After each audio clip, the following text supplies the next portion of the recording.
Hello, and welcome to episode number 11 of Boutique Talk. My name is Jake Boston, otherwise known as Steelbook Obsessed on all your TikToks, Instagrams, and YouTubes of the world. And if you want to listen to all things physical media related, then you come to the right place. Every week, I have on a new guest to talk about their collecting journey. And today, my guest is one of the most prolific personalities in the physical media space with over 485,000 followers across all your major social media platforms. I was on episode 11 of his podcast, so I thought it'd only be fair to do the same. It's Jeff from Films at Home. Jeff, how's it going, man? Good. Thanks for having me. I forgot we're doing the 11-11 thing. That's pretty cool. Right. Yeah. No, I had a blast doing yours and Yeah, I just started doing mine. So in my calendar, I'm like, okay, episode 11, I'm going to ask if you want to come on. I love it. Yeah. Um, yeah. Texas Chainsaw Massacre, man. Why'd you decide to pick that movie? There's so many to choose from. I know. I mean, there's so many just from Second Sight that they've put. I just love Texas Chainsaw Massacre. To me, just feels like the start of an entirely new genre. Like there were horror movies before Texas Chainsaw Massacre, but like Hmm. Texas Chainsaw Massacre just changed the game. Like you don't get Halloween without Texas Chainsaw. You don't get Friday the Correct. 13th without Halloween. So then it all goes back to like what Toby Hooper did is just yeah, it just created the modern horror genre. Yeah. So Like I just the love it. most prolific horror movie that there was before this was Psycho. And Psycho is Right. like very clean and behind the shadows. Right. It's all shadows, it's just all grimy and dark. And I can't wait to talk to you more about it. Yeah. No, Um, that's just I love it. It kicked off my love for horror, so I'm excited. Very nice. Well, before we go into that, I kind of wanted to start talking about how you got started collecting. That's how I like to introduce all of these. And yeah, Yeah. I'm very interested to see if you started at a young age or if you got into it late into the game. Um, yeah, so I mean, me personally, I didn't get into it until I was in college, but like growing up, we had VHS tapes. Yeah. We I remember my parents used to like I don't know if they bought them. I think friends just gave them to them, but like they'd have like the HBO recordings from VHS tapes so we could Yep. watch the latest. So we had like a cabinet full of those. And then my dad got into DVDs like very early on. And I just remember it being like, it's got to be widescreen. If it's not widescreen, we're not buying it. Like he was big on all that stuff. And we had surround sound and everything. So I was always like in that world. He's an IT guy. So he's always very like tech forward. And Hmm. so then when I got to college and I finally got a little money, I was like, I mean, it's like 2012. So I'm late to Blu-ray. Like Blu-ray's been out for 5 years and I haven't bought a single Blu-ray at that point. I just totally missed it. And I bought myself a little Blu-ray player home theater system and I was like, all right, I'm like, let's get some. Like Hmm. I want to start watching more movies. I took a bunch of my dad's DVDs and popped them in and I was like, I, this is me not knowing at the time. I'm like, shouldn't these look better? I have a Blu-ray player. I had a nice HD TV. Like I was like, why do these look so bad? So I started looking into it, and Hmm. lo and behold, hey, there's a thing called Blu-ray. So I uh, I started collecting, just trying to buy every Denzel Washington movie. That was my goal. That was your hook, huh? Um, that was it. That's what got me. I bought Training Day was my first ever disc. And then I remember like I got Man on Fire, I got Deja Vu, some of his recent stuff, and then I was at Costco when they used to sell Hmm. Blu-rays, and there was Hmm. like a Denzel like double pack with two. So I just started, and then I loved it so much. I was like, well, I should buy my favorite movies, and then I should just start buying a bunch. And then I went down the rabbit hole of like there's you know 2 3 years later I buy my first Scream Factory release of Halloween 2. Now I'm deep in the rabbit hole finding boutique labels. Like yeah, you just I went straight down the rabbit hole and never looked back. That's how it starts, man, for sure. My dad Mm, my dad didn't have a big collection, but he was big into like going to the rental store. yeah. Every Friday, that's what like my family would do. We would go pick out a few copies. If we couldn't go as a family, he'd bring a few home. He had a Hmm. great surround sound system. Like he had the little speakers that went up on the ceiling and he had to like Yeah. it took him like 14 hours to get everything installed, all covered in insulation and whatnot, but he Hmm. loved the setup. It sounded great in there. So that's how my love of movies kind of started too. And we had a little VHS section at our house. But yeah, as soon as I Hmm. started college, I'm like, hey, I bought a PS3. I have an HDMI TV. I want to play Blu-rays now. And yeah, I just Right. got down the rabbit hole too, man. Yeah. No, that's actually we did a lot of renting too. That definitely was a big piece of it. A lot of video games and a lot of movies from the local video store and the Blockbuster that was right up the street. So I Right. kind of came in on the tail end of that. But we did Netflix DVD actually in my house. Mm. We were an early. I want to say we started Netflix DVD in like 2003, Wow. 2000, Jeez. 2004. My uncle did it, and he's a big movie guy who I go to film festivals with and stuff. Always been big into movies, and he started it and he let us in on it. So we did Netflix DVD for like 8 years. Wow. So that's how I was getting a lot of stuff through like high school.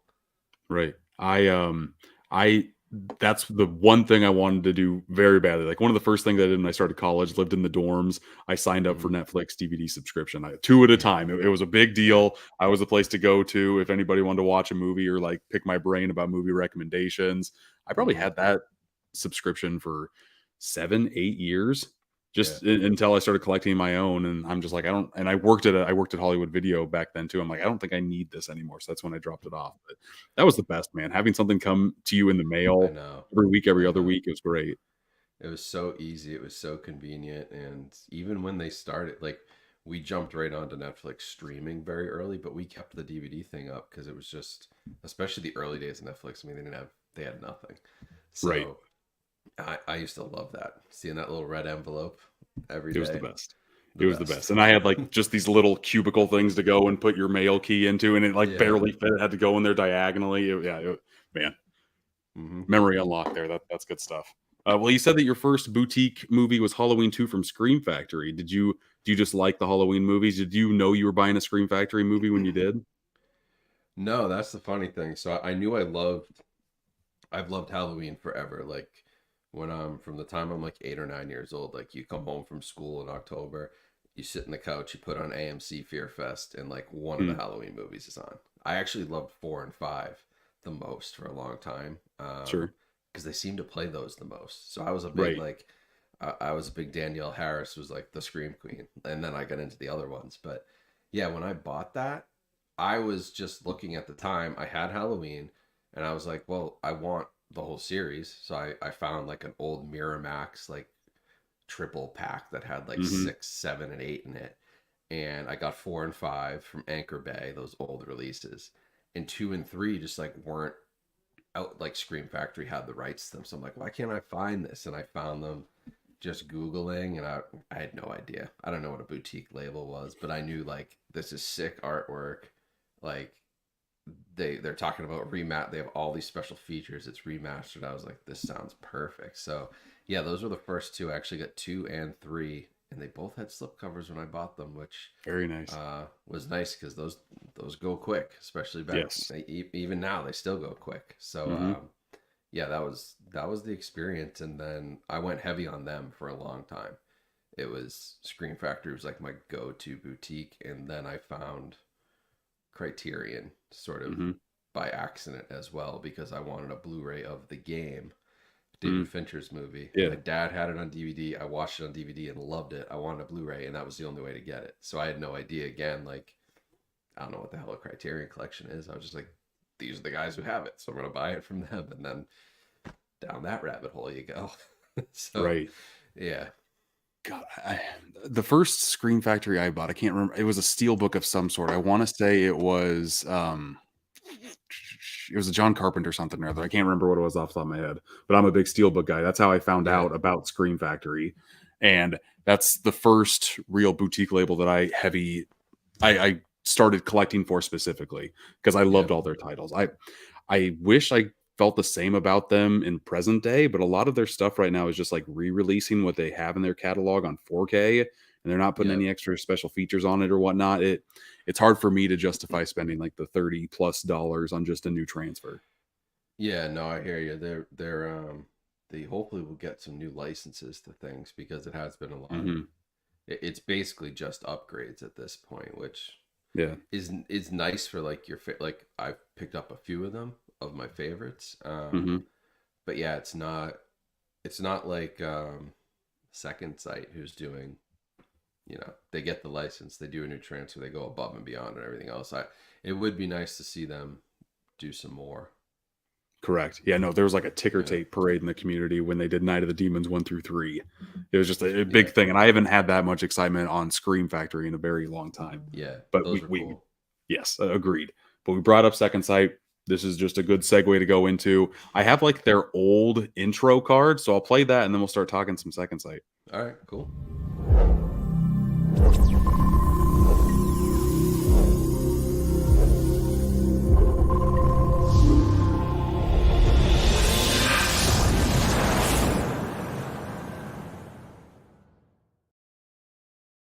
So, do you remember the first time you bought a Second Sight?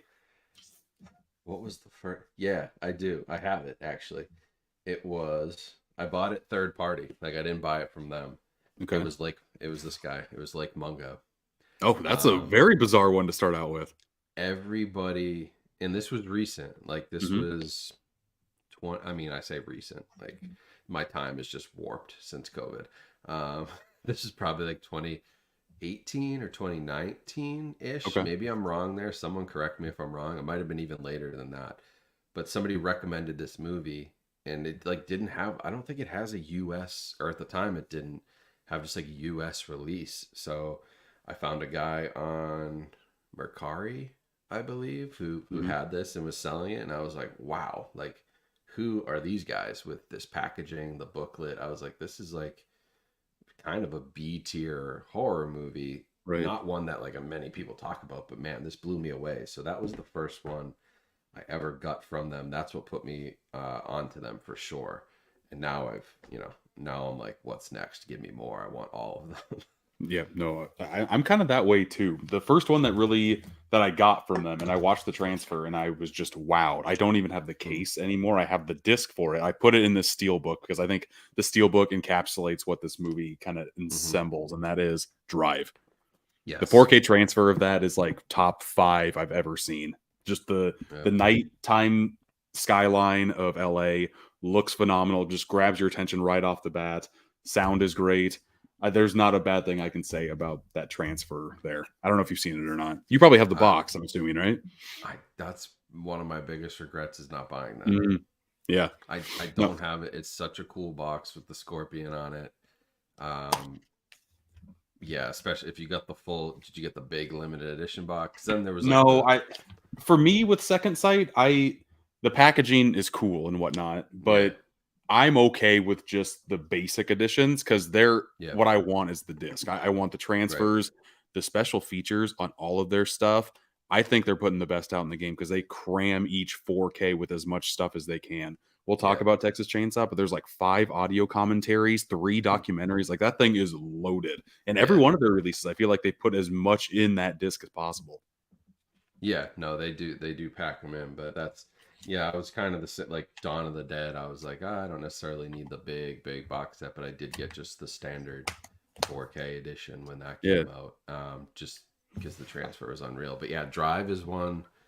I feel like somebody was supposed to put it out in the U.S. and it hasn't happened yet.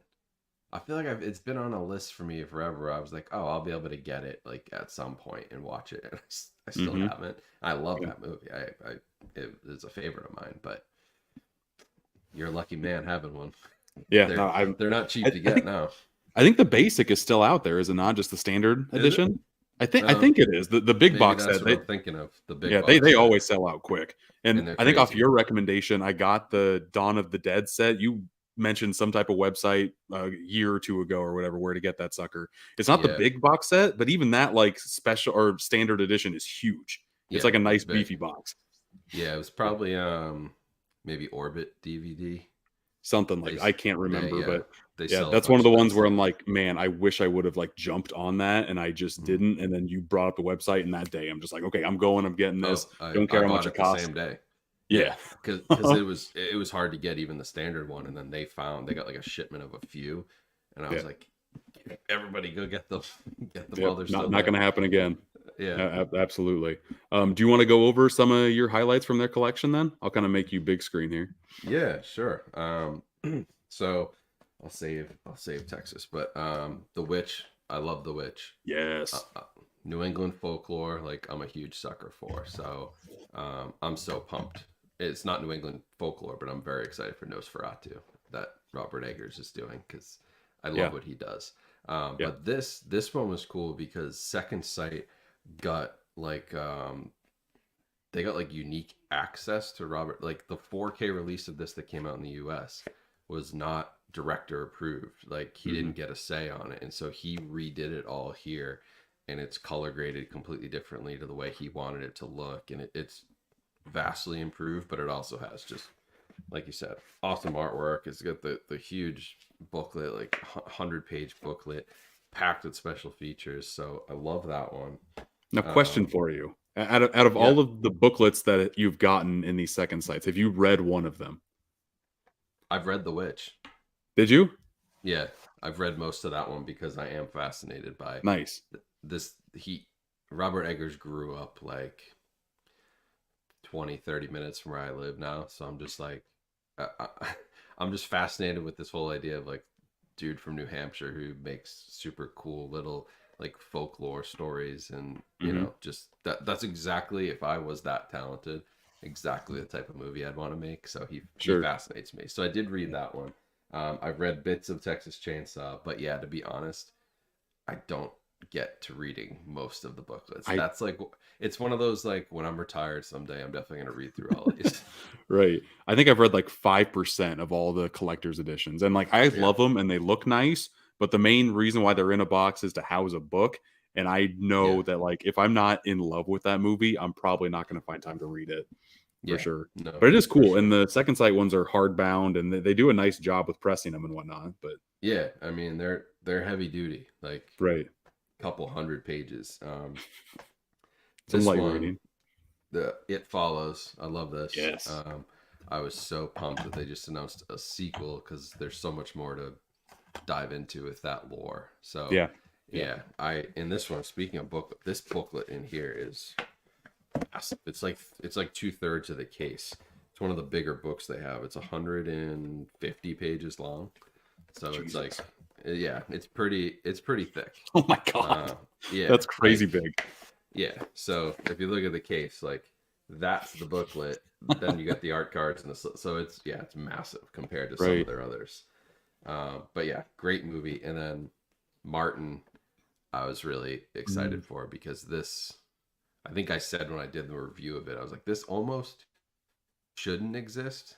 Like mhm. it's we're super lucky that Second Sight and the archivists out there and everybody like found these elements and put it together and restored it, and like this is one of those movies that easily could have been lost, um, which does fascinate me because it's, you'd think George Romero, massive name, even his movies could be lost in the ether somewhere, but it's just the artwork on it's awesome. Again, a massive booklet, but this Mhm. one actually has bigger discs than booklets because they included a CD. So you get the 4K, you get the Blu-ray, and you get the CD soundtrack. So Nice. it's pretty sweet. Yeah, they give you, everything you could ever want from this movie that I think a lot of people had never heard of until Second Mhm. Sight did it. So Yeah. that's the kind of thing that excites me. But I mean, I have, like I said, I have Dawn of the Dead, I have The Changeling, I have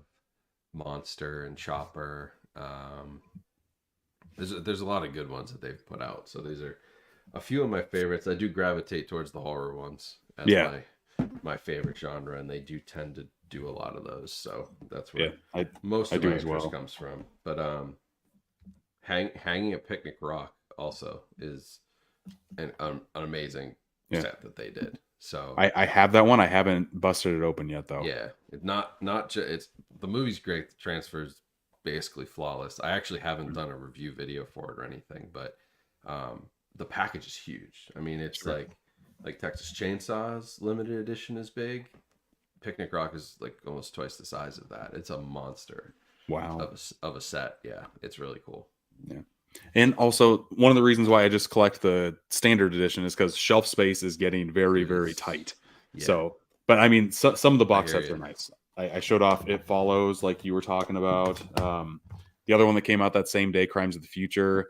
Yes. crazy David Cronenberg goodness. I love it every time. It's a wild movie. Yeah. One that I love, and the 4K transfer again is phenomenal, is the Babadook. Mm. Very good stuff, and so many special features on this sucker.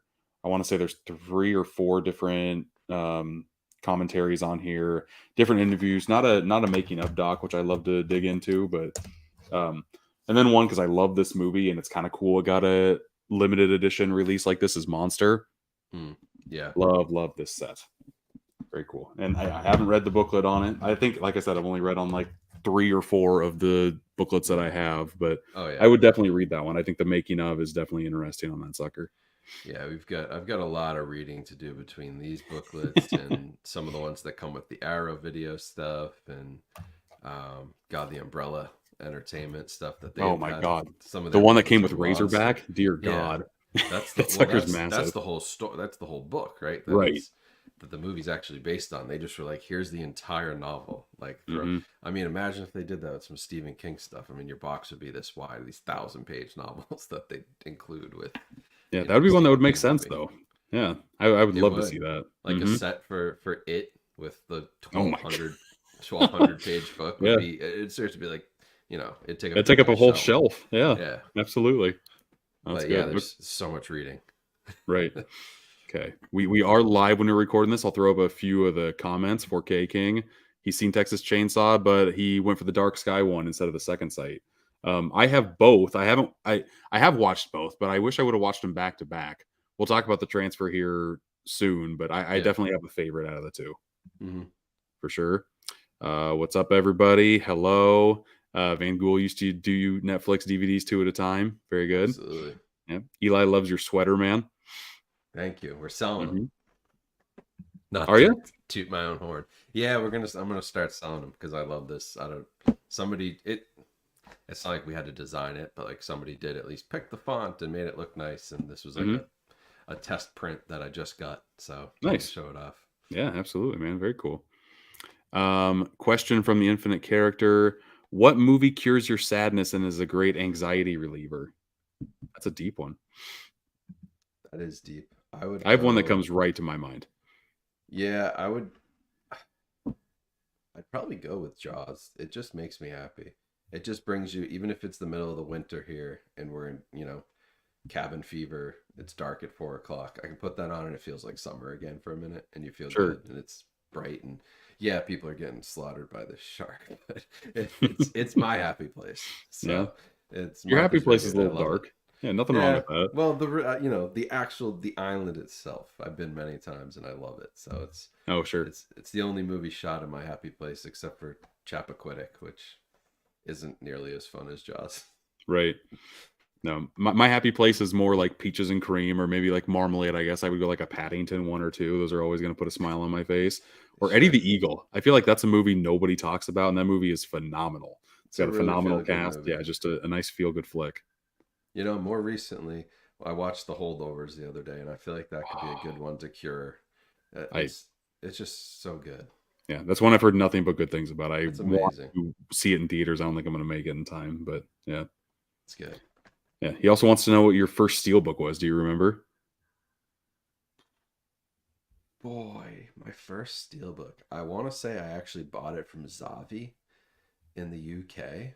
Mhm. It was either, and this sounds wild, but it was either The Toxic Avenger or it was American Graffiti. Oh, wow. It may have been those two in the same order, but I never really dove into steelbooks, and then I stumbled upon their site, and they had so many, and I Yeah. grabbed a couple, and those were definitely, I think those are both in the same order, in a little bit of an eccentric order, but Sure. that's- No, Zavi was great back in the day, man. Like when I Yeah. first started, they had a whole bunch of crazy releases that you could not Yeah. get anywhere else. And now I feel like it's hard. Well, it's hard to import, number one, but they're not getting a lot of new steelbooks on Zavi anymore. I think we're getting a lot of the new releases. Yeah, they seem to just kind of, if they do get something, it's just basically what we get here. It's the same kind of art. Yeah, they used to do a lot of exclusives, and they had some really good deals. I mean, you get steelbooks for like 7 or 8 It was the pounds best. back in Yeah. 2012. Yeah, I mean, it was dirt cheap. Yeah. even Oh, though that's speaking of shipping. Second Sight, I didn't grab this one, but it was a Zavvi. I got it from Zavvi. It was a Super Mario Brothers Steelbook, like the 1993 version. Oh yeah, They came out with that sucker way back when, and I have another. I have one for Return of the Living Dead. Forgot to grab that one too. I think that's like, where is it? Right here ish. I can't find it, but it's a really cool steelbook set. I wish Second Sight would make more steelbooks because the ones they came out with looked phenomenal. Just like that same great artwork that we get yeah, on releases like It Follows and stuff. Just imagine that on a steelbook. yeah. The Return of the Living Dead had some embossing on it. It looked great. That's I used to love that about theirs too. Is they always kind of like they like framed out the steel, like it always had like this embossing around the edge, and then Hmm. like it had like the flats. You know, they like almost framed the Yeah, artwork, which was super cool. yeah. Embossing does so much for a steelbook release. I Yeah, wish that more in the U.S. would do that. yeah. Hmm. Well, cool, man. Is there any closing words on Second Sight, or should we just get to Texas Chainsaw Massacre already? Man, I just hope they keep doing what they're doing, and I think they will, because I mean, the stuff sells out every time they print something new. It's gone. So Yeah. hopefully they're doing good business over there, and they keep making it. They haven't been too hard to import. It feels like there's some good American retailers at least who have been getting big stock shipments of them. So just keep friendly to us over here across the pond Please. because we love Yes. your stuff. Yeah. I know that Criterion just came out with this last month, but Second Sight is coming out with a 4K amazing looking box set for Mean Streets. Hmm. I love that classic poster artwork that they put on that box. And that's a movie that I loved when I first started like deep diving into Scorsese, and I haven't seen since. So I cannot wait to that'll be one of the big boxes that I get just because it looks so amazing. And I think they're doing a different transfer. I think slightly they're doing their own. They're doing their own. Yeah, I don't know if Yeah, that's going to be better or worse, but it's probably going to be better. I don't know yeah. what they do. I don't know what water they're drinking over in the I UK, but know. it's helping with pressings, that's for sure. Absolutely. So yeah, I'm looking forward to that one too. I haven't bought the Criterion, but Yeah, that's on my list. yeah. No, it's a good one. That's one that I picked up during the 50% off sale, and I was hesitant to, but I'm like, I'll own 2 copies of this. I like the artwork on the Criterion one too. It looks great. Yeah, I went After Hours instead of Mean Streets this time, which I also loved. So I'm glad I Hmm. got that. But Yeah, I haven't yeah, seen it yet. I a future episode of the podcast, I'm talking with KB Loves Movies about After After Hours. Hours. So I can't wait to Oh, dig into that sucker. Yeah. it's a trip. Yeah, Yeah, it's so I cool. can't wait. Yeah, I've heard good things about it. Can't wait to watch for myself. I think there's like 10 or 12 Scorsese's I still need to watch, and it's just nice to kind of check one off the list, you know? He has so many that nobody talks about because he has so Hmm. many great ones. Yeah, Yeah. I mean, it's incredible. Yeah, I love the Arrow release of Hugo. I feel like no one talks about Hugo, and that's a pretty It's a strong good one. movie. Hmm. Hmm. Another strong movie here is the Texas Chainsaw Massacre. I have an old school like 30-second trailer for it, so I'll play this just to get us in the mode. Love it. This is the movie that Rex Reed called the most horrifying motion picture I have ever seen. This film is positively ruthless in its attempt to drive you right out of your mind. Sally, I hear something. Stop. Stop. The Texas Chainsaw Massacre. From New Line Cinema, rated R. Texas Chainsaw Massacre, man. I gotta say, this is only the second time I've seen this movie. The first time was that 4K on Dark Sky. The second time was this Second Sight. Yeah. And I think every time I watch this movie, it's going to get better and better, and I'll appreciate it more and more just because like it's crazy they pulled off what they did in 1974. Yeah. So you had never seen it before the 4K releases came out. Correct. Yep. I was a big scaredy cat growing up, so I didn't watch my Yeah. first I didn't really get super huge into horror movies until like 5 years ago. I watched The Thing Yeah. for the first time, and that blew me away. That's still my favorite movie of all time, and ever since then, I've just been trying to devour as much horror as I possibly can. No, I don't blame you though, because the Texas Chainsaw, like growing up, it was almost like this weird urban legend, like that everybody knew it existed, but that it was Hmm. the scariest movie ever made, and like Yeah, you can't, like, even at 13 years old, like you can't watch this. You like, my parents tell me like, yeah, you can watch Halloween, whatever, but like, you're not watching the Texas Chainsaw Massacre, like. And my mom and dad like grew up in that time when it came Sure. out, and like it definitely traumatized them in some way. And so like, and my dad hates horror movies. My mom used to say, "Oh my god, it's the scariest movie I've ever seen. You're not watching that at all." And like it was this weird, kids would talk about it. Like you'd be like, "You think we could get Texas Chainsaw Massacre if we go to Blockbuster and like, try to sneak that one out?" Like it was this whole thing. It was this enigma that I didn't see until I was like 17 or 18. Mm-hmm. And yeah, that was an awakening that blew me away. Just the whole aesthetic of it, the almost like mockumentary way it was shot. Like and when you're 17, you're still super dumb. So like Mm-hmm. it's real. You're like, When the this beginning is a of the true title story. screen says it's based on a true story, yeah, Yeah, based on actual events. Mm-hmm. I was convinced. Like I was like, yeah, no, this is real. And it scared the hell out of me. I remember the first time I watched, and that's what's crazy is like at that point it's 40 years old. If I'm doing my math right, 35 ish maybe. I mean, it's old. Yeah. It's as old as The Exorcist, but like it holds up better. Like Mm-hmm. The Exorcist to me, it doesn't.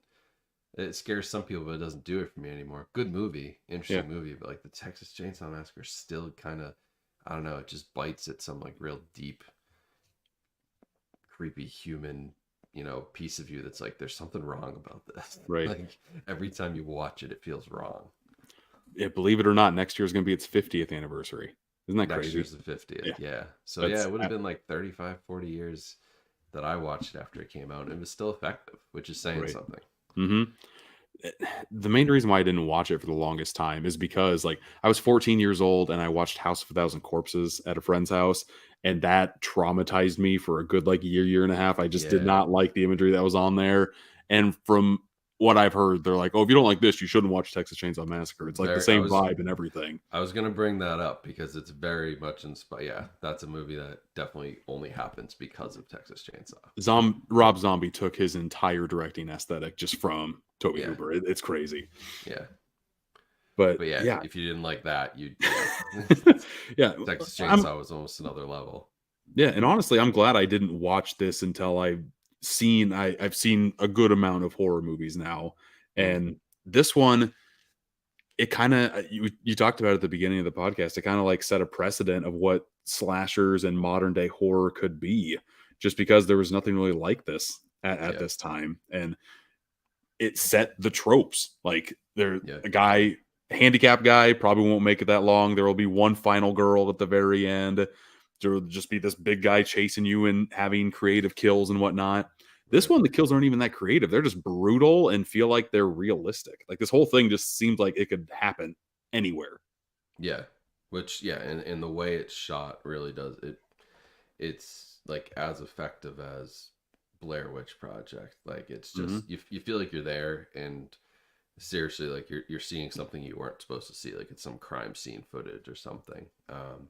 But that is the crazy thing of my favorite little, like, the fun fact, because I've talked about I did like a whole video history of Texas Chainsaw, and I talked about it in my Video Nasties videos. Like there's actually like barely any blood in it. No. Like there's no actual gore. So all the nasty stuff you think of while you're watching it, it's purely your own brain, like just envisioning how that girl would be sitting on that meat hook, because they don't show it. Like it's cut down completely for the censorship of the time to even get a release. And I don't think he really wanted to do a huge bloody, Herschel Gordon Lewis type thing anyway. It was more about your own imagination, which is, it's funny because then like the next year Jaws come out, and it's very much the same thing. You don't see the shark. It's all your own imagination. Like it's a common trope now of like, it's what you don't see is scarier than what you do see. Right. But I feel like that kind of came from this. Yeah, and sometimes when you have a low budget, you gotta get creative with how you go about filming stuff. And you could have done really cheap, low budget blood, but to just kind of make your mind wander and have that do a lot of the hard work, the stretching for you. Yeah. It's great that this is his first movie. This is Tobe Hooper's first movie, and that's absolutely nuts to me. I don't know if he's made anything better than this. You could say Poltergeist, but some people say Yeah, that Spielberg was directed that. So I don't know. that That was one's gonna always be just my second. Yeah, coin no, flip. I wouldn't put anything above Texas Chainsaw that he Yeah, did. I and mean, then he did he a lot of fun stuff, but yeah, nothing tops this. he had a budget and did a sequel to this, and I I I don't know what to say about the sequel to that. I'm not the biggest fan of it, I guess is what I'll say. He went like way more humorous. He wanted this one to be humorous as well, and he doesn't know why people don't see it as like a dark comedy. Yeah, it really only gets that way once they're sitting around the dinner table. I usually Hmm. have a good laugh with that because it's just so ridiculous. Yeah, And just Weekend at Bernieing Grandpa up to the table and trying to prop him up. right. That does get a little funny, but yeah, he almost made like a parody of his own movie with Texas Chainsaw 2, Yeah. It's like which he was on a mission to do that almost. it feels that way. Like he Hmm. was like, nobody laughed at my first one, so I'm gonna make sure that they have to laugh at the second one. Right. I'm going to the rafters with this one. Yeah, Turn it up to 11. yeah, which I do. I mean, I like that movie for what it is. It's entertaining, but like it's not a real it's just that you change all the characters, you change the whole dynamic of everything. Like it's very much like an 80s goofy slasher versus what the original was. Right. Going into like the franchise as a whole, I don't know.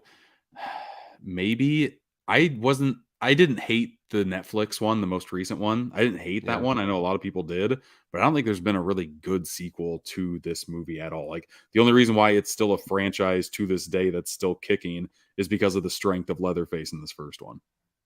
Yeah, I mean Leatherface drives all no, I mean the sequels get they're goofy I mean they're fun like B movies, like the one with Matthew McConaughey in it Next generation, yeah. is a Hmm. trip, and it's like drag queen Leatherface, and like goes Yep. way off the rails. The 2003, I guess, remake, Yeah.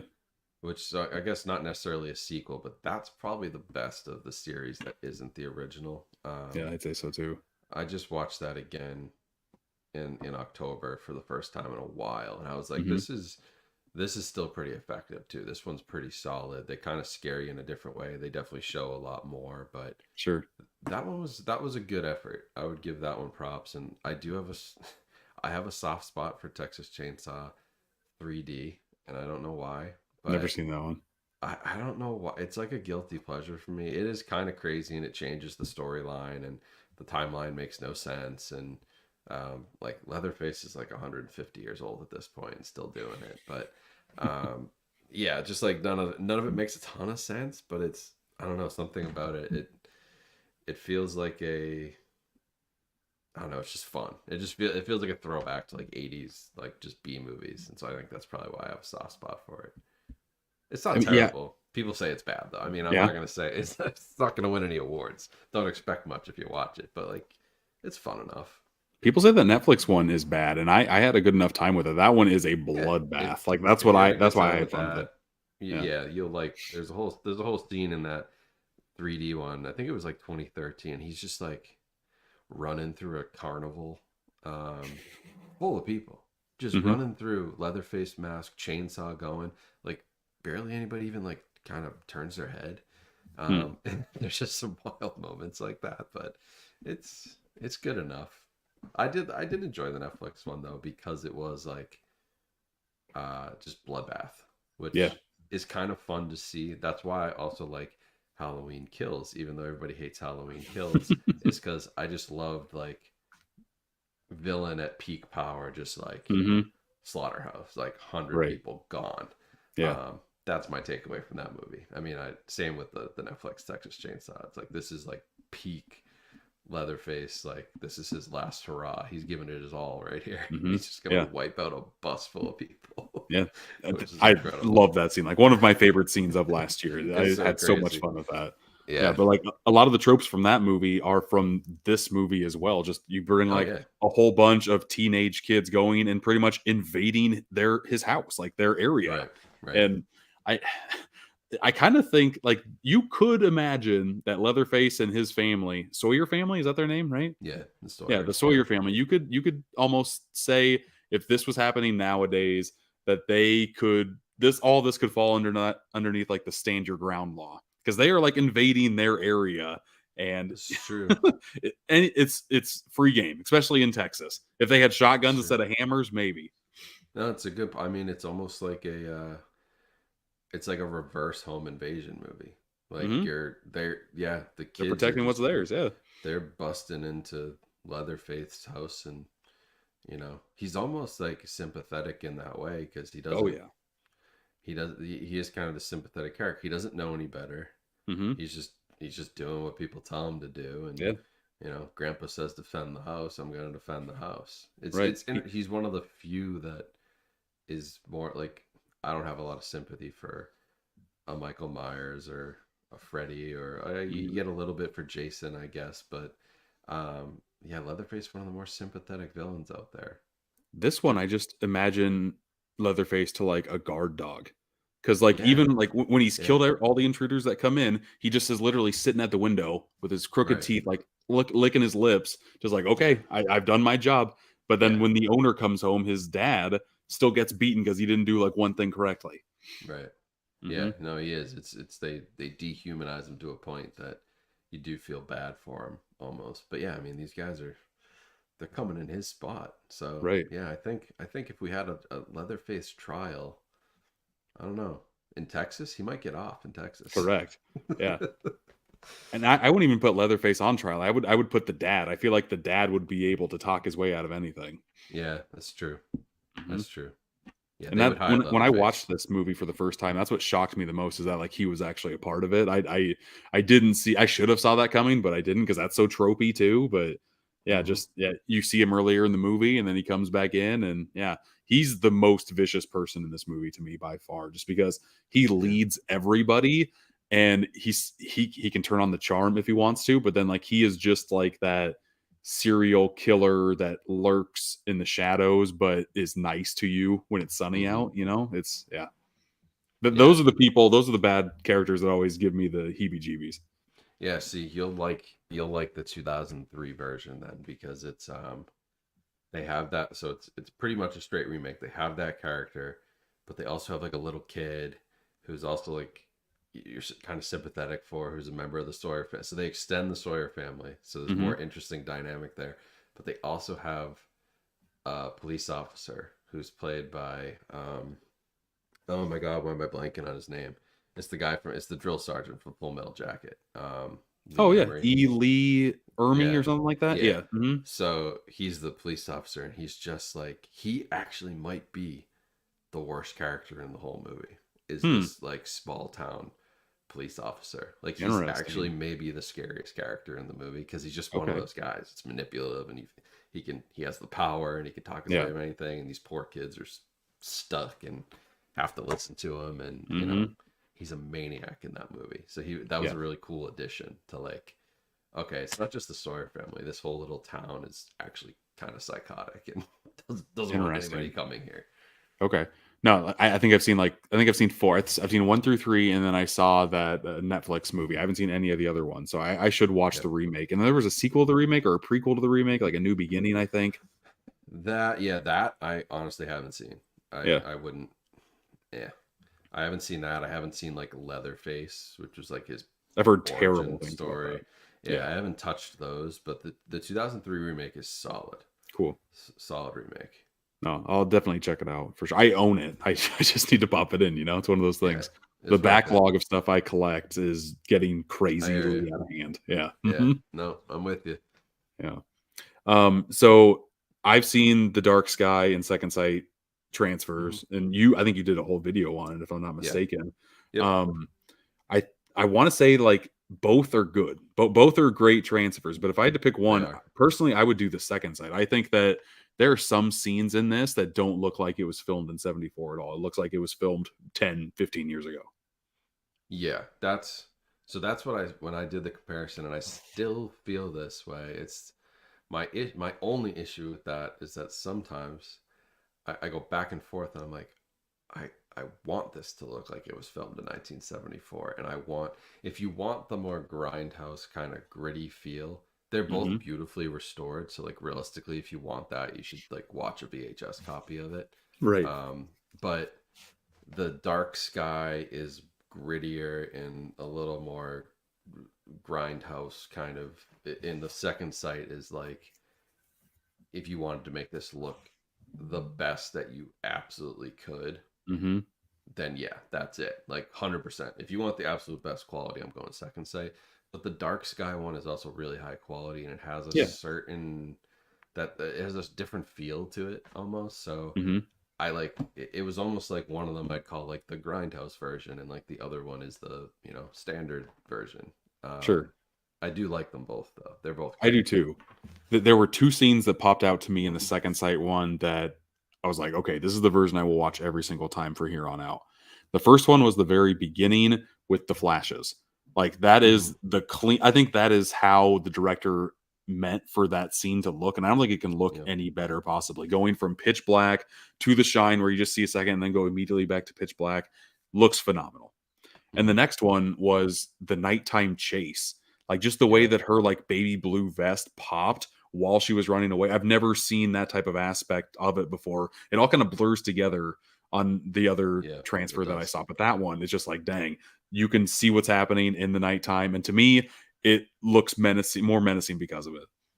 Yeah, and that I mean the thing is they both worked with the same basically source Hmm. restoration material, and then Second Sight did a lot of work on the color grade. So that's where they took the next step, and yeah, you can tell like a lot of the shadowy kind of darker scenes Hmm.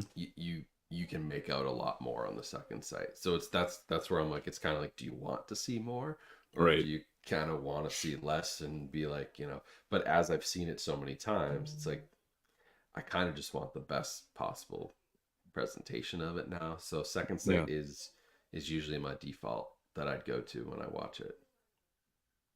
Yeah, no, I could totally see that. I'm trying to think of more examples. Those are the two that really popped in my head. But honestly, just watching this movie a second time as opposed to the first, just I'm just not. I don't really have too much to say about it, just because I'm so appreciative of it. You know? Yeah, one of the one of the scenes that always, well, I think it's always popped. It's the iconic scene of, and I forget the girl's name because I kind of just, everybody's just like teenage girl, teenage boy. Correct. Agreed. Yep. Um, but when she's walking up to the house for the first time and the camera's kind of behind her and she's got those like the iconic like red short Yeah. shot Like a as she's yeah, walking up to the house like a and just dolly shot. Yeah. Hmm. yeah, which is like almost every, if you say Texas Chainsaw, it's like either that or him slamming the door. Like those are the Right. two shots they show. Hmm. The red on her shorts, like that to me, I was like, that's where I saw it. I was like, whoa, okay, Right. like Hmm. that popped. That had some real depth to it. That like, yeah, this Yeah. could have been shot yesterday. Right. So there were definitely a couple moments Hmm. uh like that, and even like the famous dinner scene, which is a little muddy and a little kind of But that scene should always be muddy, man. That scene is it just should. So so that was a big gross. Yeah. change though, which is one of Hmm. the reasons that's where I go back and forth, because I'm like, that one looks incredible on Second Sight. Hmm. It feels a little more authentic on Dark Sky. So it's like you almost need a mismatch of the two, like together, pick and choose certain scenes from each one. Right. I need like a fan edit of both of them. Just give it time. It's gotta Yeah, be already out there, honestly. Yeah. probably. Yeah. No, that dolly scene, that's the one that always shocks me when I see it, just because I'm like, I can't believe that is in this. It Yeah, it just seems so out of place, but like there's some beauty in this movie as well, and then it's just yeah, quickly grabbed away from you. right. Yeah, Yeah, just because Leatherface is so brutal, like you said, with the door slam or the hook or just like putting them in the freezer. Just everything that dude does is just oh yeah. lurky and menacing, and you have no idea what he's gonna do next. Just that whole scene, the hit over the head with the hammer, the guys Hmm. on the floor convul. I mean, And literally, he dropped like a dime too. That's yeah, what really got me the second time. Like the one shot and then just dropped. Like bang, didn't and even take a second to hit the he's ground. having a seizure. I mean, but it's Yeah. like it's so animalistic. I mean, it's a slaughterhouse thing. It's like this is what you do to like, I don't know, never worked there, but like this is what you do to a pig or a cow. Hmm. Like you smash them on the head and then they're on, off to the slaughterhouse. And it's like that was just so animalistic, that whole scene. So I mean, it's iconic, but boy, that still kind of gets to you. You get the heebie-jeebies from stuff like Mm-hmm. that. It's just like, that's wrong. That shouldn't.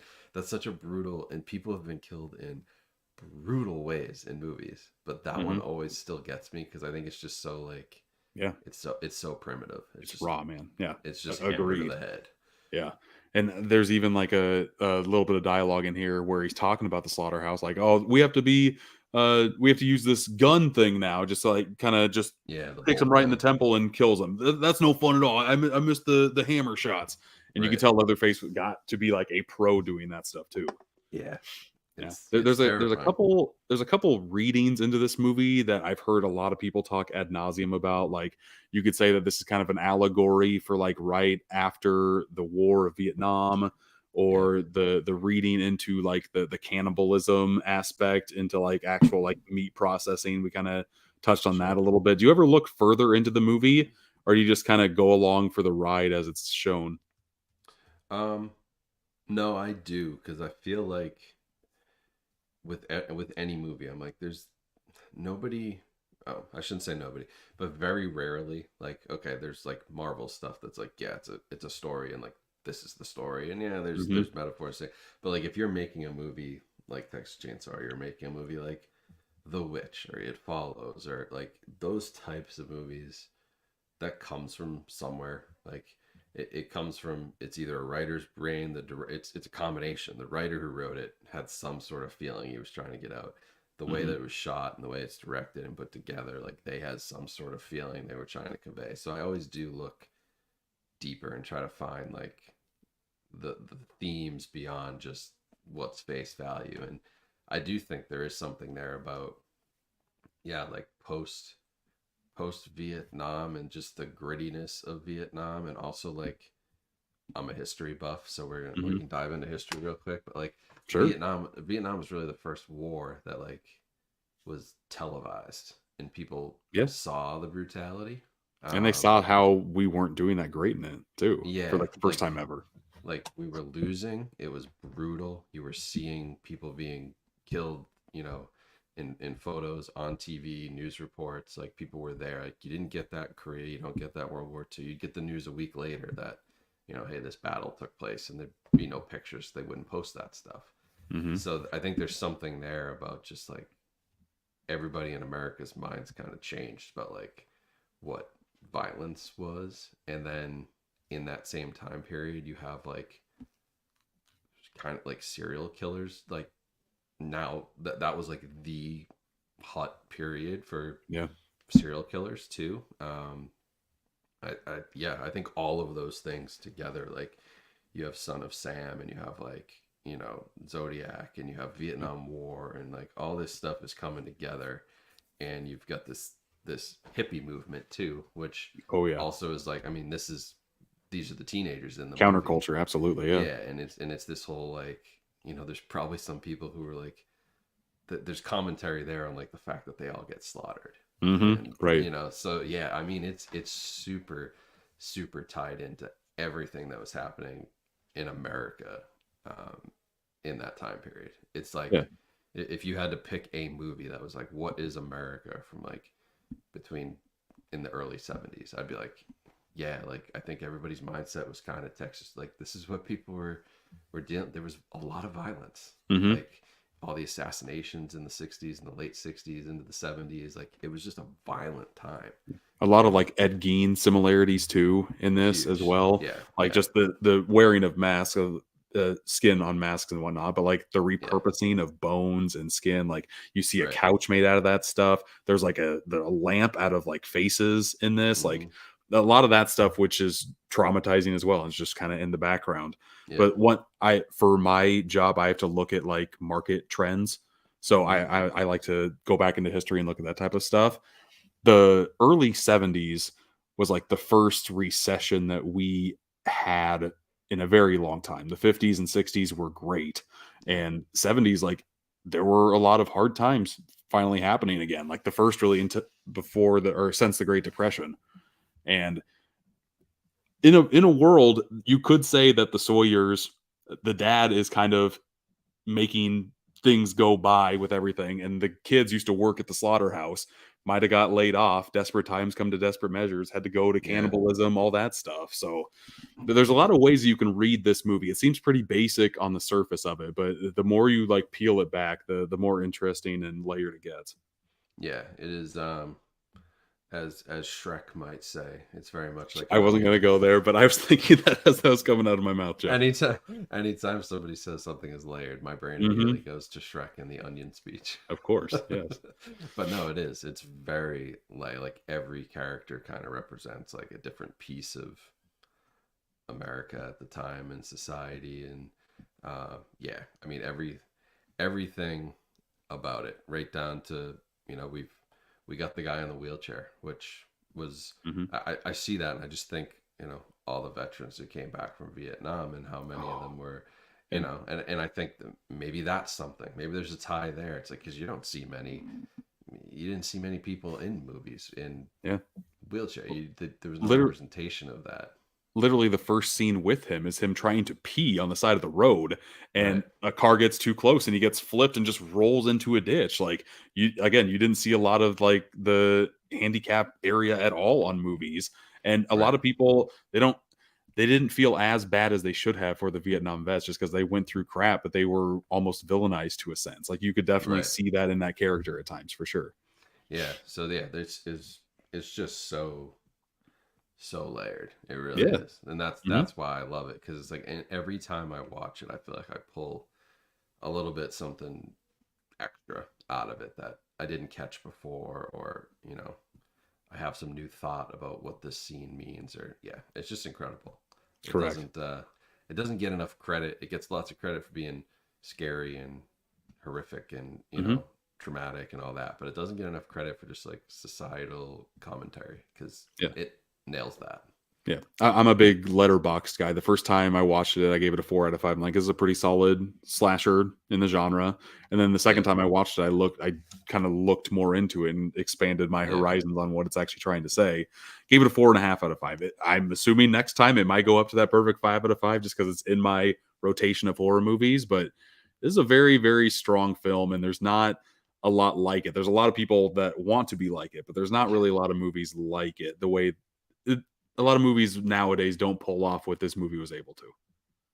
No, not at all. And they try to. I mean, you mentioned House of a Thousand Corpses. I mean, that definitely was trying to Yes. even like that, and that whole series, that then into the Devil's Rejects and everything Mhm. else, like that was trying to do the same sort of thing. And I love House of a Thousand Corpses. I think it's a ton of fun, and like I Mhm. love the characters, but the commentary is not quite as tight in that. It's there, it tries. It's on the nose. It's not, yeah. It's Yeah, not onion layered at all, Jeff. It yeah, has everything surface level. yeah. So I mean, but it did inspire. So I mean, you still see it. I mean, you get a guy like Ty West who makes a movie like X, and it's like Mhm. that is like the similar shots in that movie, like Yeah. clearly inspired him. Dolly shot from Texas Chainsaw is like literally He's what in he it. does in X. Yeah. Mhm. Yeah, I mean, it's so similar. So I love like that. Everyone kind of putting their own spin on it. But yeah, there's a whole generation of people that are in the horror world right now that like this is just massive inspiration for, because it's still so relevant today. That's like the crazy thing. It's like Mhm. we're in tough times right now, and we're still dealing with it. And I think that's why you're seeing like a big horror renaissance right now Oh, yeah. too, is because of that. Whenever times get tough, the horror genre seems to step up and do something different. It Like, pulls them out of reality for 90 minutes. It gets those endorphins going. Totally get it. and it's always commentary on what's like. There's no surprise that something like Hostel and Saw and all those types of movies came out post 9/11, post Mhm. like Guantanamo Bay and all the stuff that came out. Like those movies are all commentaries on that stuff too, and like just yeah, that's why I love horror. It's always so tied back to what's happening in the world. There's always such commentary that when you watch things for a second, third, fourth time, you pick up on, and that Right. a lot of people don't see at the surface level, which I think is why it gets probably overlooked at times. But Sure. And honestly, if you watch a movie on the first viewing, it's hard to get those sometimes. It's hard to look and see if yeah, it's talking about like what's going on in current days. It takes a absolutely. second, third, fourth viewing to really like get in there for sure. Yeah. Yeah. Well, do we have any closing thoughts on Texas Chainsaw Massacre? Well, I mean, if you haven't seen it and you're watching this, you've got to Mhm. watch it. I don't care how Right. you watch. I mean, the beautiful thing about this is you could go buy a DVD for $1 somewhere and watch it. You're going to get the same level of enjoyment out of it. You're going to pull away a lot of the Correct. same things. You definitely don't need to pony up and spend a bunch of money for the 4K if you don't want to. If you want to, I mean, go for it. It's great, but it's just a movie that can be enjoyed on any format. Hmm. And yeah, if you've never seen it, go watch it, and then you have to watch it again. So watch it, get your initial shock out of the way, and then Hmm. dive back in because and dive back in a second, third, fourth time. Yeah. It's worth it. I've only seen this movie on 4K twice now. I own it on VHS too. I think that's going to be the next way I watch it because I just want to see if my thoughts are correct and just see if this Yeah, holds up the grimier the better type scenario, you know? yeah. I need to find another copy because I have a sealed VHS Oh, copy, don't break that seal, man. Yeah. and I don't want to open it because I think it's Right. such a cool little piece of movie history. Yeah. I wish I had it with me. It's got an awesome cover too. It's like the yellow media branded edition with So like you have just like the big eyes. Oh, it looks amazing. yeah, no, that's actually mine's right here. Yeah. I could reach it, but that's the seal. So this is like the Oh, nice. MPI. It's Hmm. like the traditional art, but yeah, I mean it's still got its where's my camera? Still got the MPI seal on it. So I can't open it, but No, of course not. I want to. It's displayed over here with my Leatherface mask and my Leatherface Funko Pop that you can't see. I love this movie. It's like you So love the movie or something. Yeah, I was just gonna yeah. say. Yep, I love it. Well, here I don't have the VHS next to me, but I just found the cover art that I have, and I love it so much that I thought I'd show it off. It's that sucker right there. Oh yeah, so I had there was a German Turbine Media Hmm. did a 4K release with that artwork. Hmm. I love that artwork is one of my favorites. Yeah, Turbine came out with like 3 or 4 different versions of their 4K, right? Yeah, and that was the Media one books. that was Yeah, the one I picked because I loved that art. That's one of my it, favorites. it's great looking. Yeah. Speaking of art, at the end of every podcast, I like to kind of talk about who I'm going to have on next as a guest. Okay. And I am super thrilled. I've already done an artist spotlight with Mexi Funk earlier on. I'm That's going to do awesome. another one because I liked doing that one so much. I'm going to have none other than Zizou on here. She is a phenomenal artist. One of the best steelbooks that doesn't get talked about enough is Yeah. this Ran 4K slipcover from Lionsgate. Yeah. Art is great. She also did the 4K steelbook for John Wick Chapter 4. She's done a couple of like Shout Factory releases as well. I cannot wait to pick her brain and just like go through her creative process. Yeah, that's awesome. I talked to a couple artists on mine as well. I could hook you up if you want to talk to some more artists. Absolutely. The Yeah, guy who that's one does thing that the I Flame wish Vault that. releases, Oh, yeah. Matt Ferguson, who does Yeah. he was cool to talk to because uh he's been doing a ton in the UK for their stuff. But I love Nice. hearing from the artists because Yeah. it's such a huge piece of like, oh, why do I love this set? Because like Hmm. this design is somebody put this together and it's incredible. Like I love And I it. feel like when that stuff is marketed, the artists don't really get the call outs They that almost they never deserve. do. Yeah. And They just get commission work and that's it. I feel bad because you don't even know half the time. Mexi Funk's a good example because I've started to tag him on everything because I'm like, Hmm. this guy he's developing a following, but there's another He's the guy best. named Joel Robinson who does a lot of Scream Factories stuff that I just like stumbled because it's in tiny text at the bottom. It's like artwork by Joel, and it's like Hmm. they don't sign their name in a lot of this stuff on the cover or anything. Sometimes they get to on steelbooks, but yeah, they deserve more credit. I mean, we wouldn't be buying a bunch of cardboard and plastic if it didn't look cool. So Correct. who's really selling this stuff? I mean, the Yep. artwork sells for Yep. sure. And it's hard to do that research on stuff because it's not readily available out there. No. I try to push it as much as I can, but I don't want a second job of just looking up and doing research either. So I know a lot of yeah, times they don't get the credit. right. Well, I cannot wait until next week's episode, but I thought this That'd be episode was awesome. pretty good too, Jeff. Oh, thanks. I tried. Yeah, no, and I love talking Second Sight, talking with you. Is there anything you want to plug before we get out of here? Pretty straightforward. I'm at Films at Home everywhere, so Instagram, TikTok, whatever they're calling Twitter these days, and of course YouTube. Hoping to.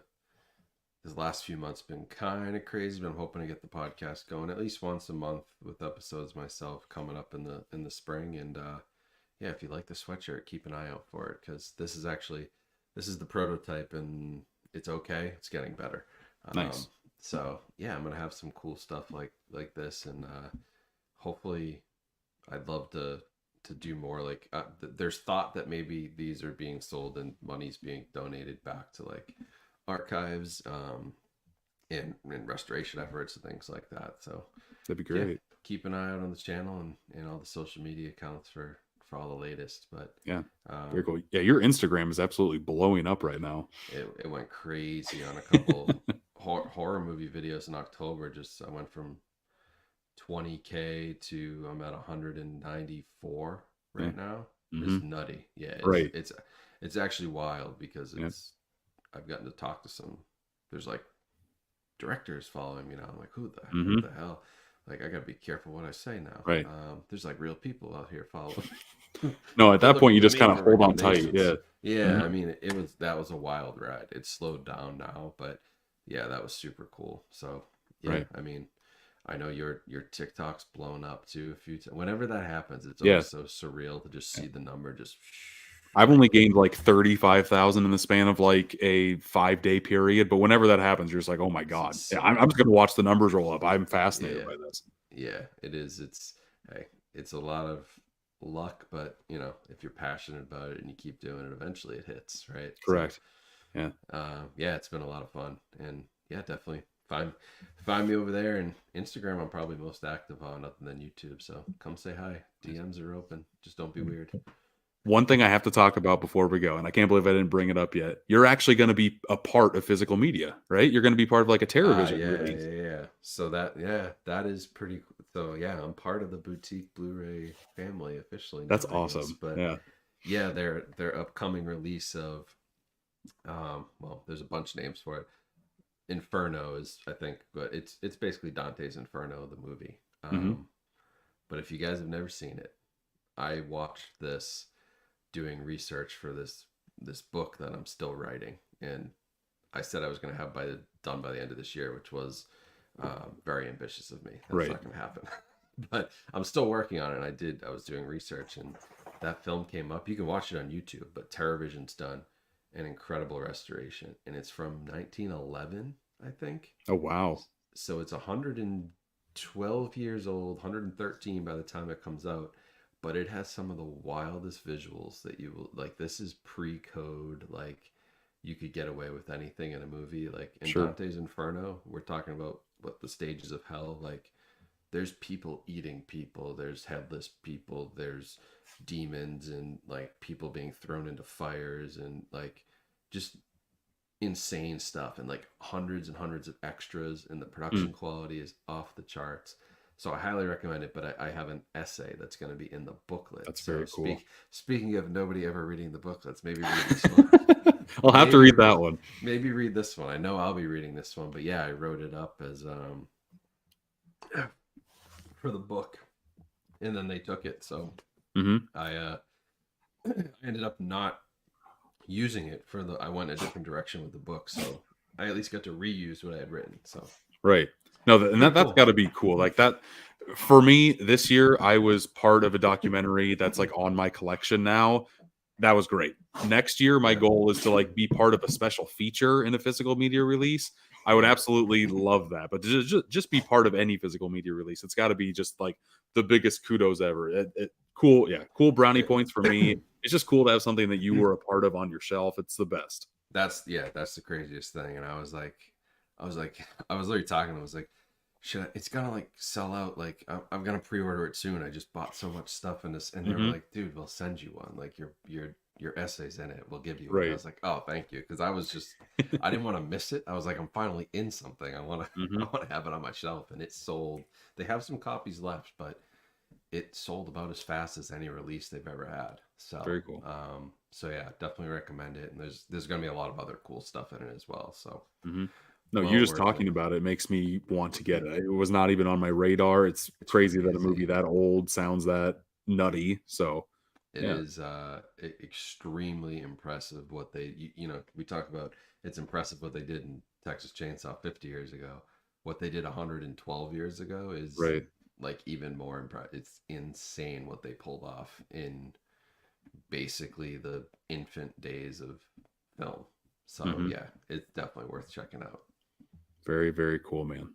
Well, thank you once again for coming on, Jeff. Yeah, thank you for having me. Yeah, this has been episode number 11 of Boutique Talk. And until next time, I'll see you.